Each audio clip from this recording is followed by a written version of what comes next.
So she is a high school teacher, but she comes from a Yakuza family, and she's technically supposed to be the fourth generation leader of the family. But her grandpa's like, you don't have to do that. You just do whatever makes you happy. And she's like, I want to be a teacher just like my late father.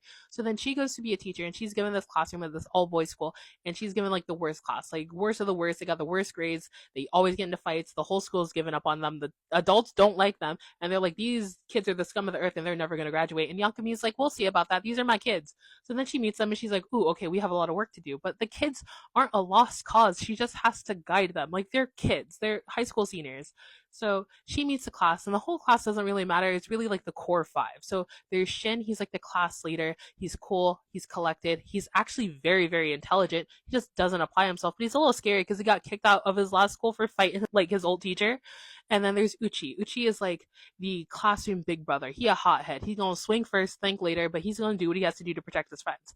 Then there's Minami. Minami is like the class clown. He's like the glue that holds them together. He's like really like excited. And he's a little girl craze. And then there's Noda. Noda is like the smart techie one. And then there's Kuma. And Kuma, he's just big and he just don't listen.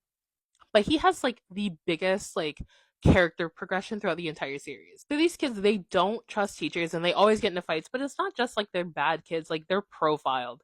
Like other people feel like, oh, they look bad, or like they just wrong place, wrong time, a lot of the situation. So Youngmi, what she gonna do is she's gonna stand up for her kids. So she'll catch her kids in a wrong place, wrong time. She's gonna argue with the cop. She's gonna argue with the other like teachers. She's gonna do what she has to do to protect her kids because she sees that they're not bad kids. They literally are just been given like a bad hand.